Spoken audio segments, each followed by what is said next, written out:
Been diving in these books and handling business stuff, but we back with natives and Negroes.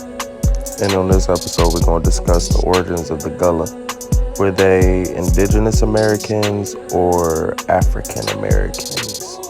Alright, so one take is the Gullah, a historic Native American chiefdom of Mississippian culture peoples, located along the coast of present-day Georgia and the Sea Islands. Spanish Florida established its Roman Catholic missionary system in the chiefdom in the late 16th century. During the late 17th century and early 18th century, Gullah society was shattered by extensive epidemics of new infectious diseases and attacks by other tribes. Some of the surviving remnants migrated to the mission areas of Spanish Florida, while others remained near Georgia coast, joining with other survivors. They became known as the Yamasee, an ethnically mixed group that emerged in the process of ethnogenesis.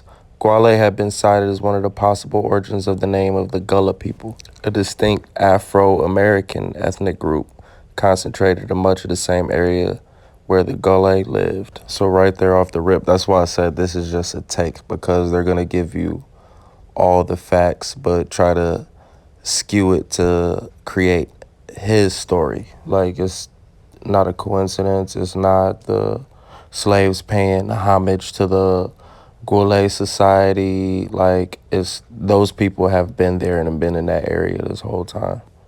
So we see the Sea Islands is the home of the Gullah people, and we got the native take. Let's look at the African take of how these Gullah or Gullah people came to be.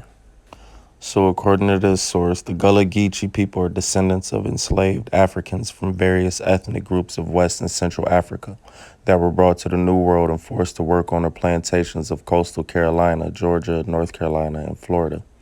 Gullah Geechee people have retained most aspects of their African heritage due to the geographic barriers of the coastal landscape and have a strong sense of place and family of Gullah Geechee community members. The two most popular minorities studied in historical analysis of the United States are the Native Americans and African Americans, sadly neglected. However, despite immense amount of scholarship available on these two groups, the literature on hand is practically mutually exclusive, and that's on purpose because they don't want people to be studied up enough on the history of melanated peoples, because they want to separate and reclassify us when melanated people have literally been on this earth everywhere since the beginning of time.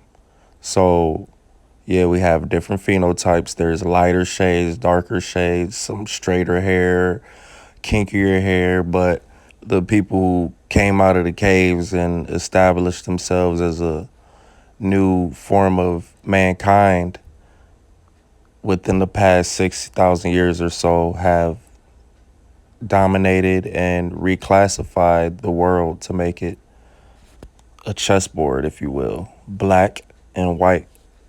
Let's dive back into this. In fact, the earliest recorded evidence of blacks in Florida date back to 1513 and not 1619, as reported by Jamestown.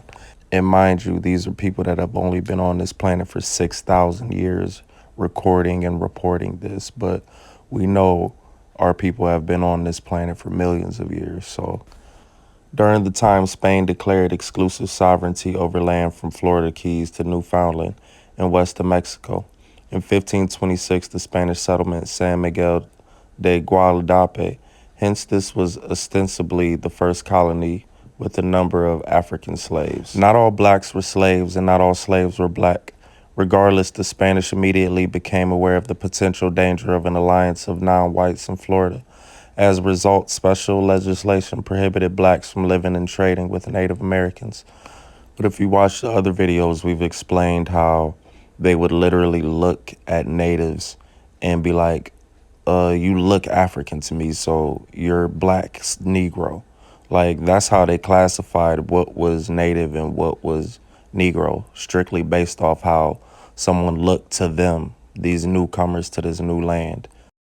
So they're trying to play this history out as if all these Africans were captured and brought to the coast of the Carolinas, right? But if you check the numbers and do the math ain't mathing.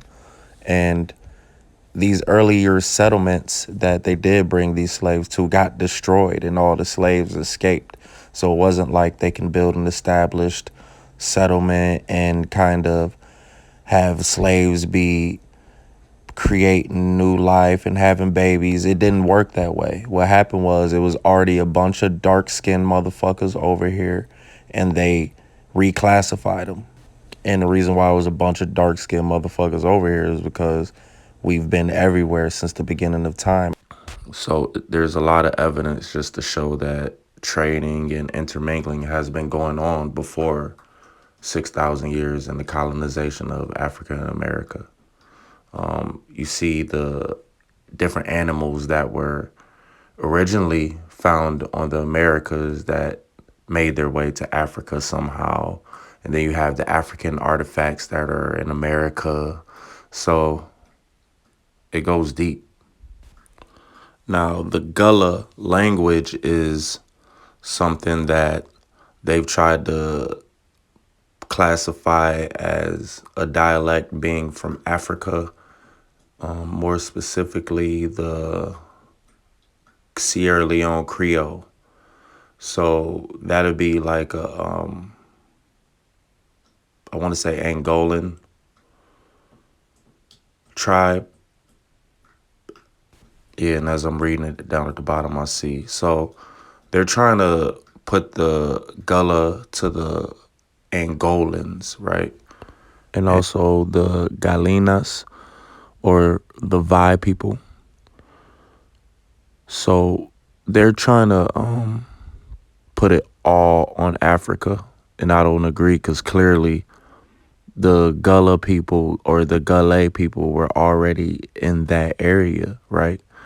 On the Sea Islands. And did slaves from Africa get brought? Yeah, like 20 something maybe, or a couple hundred.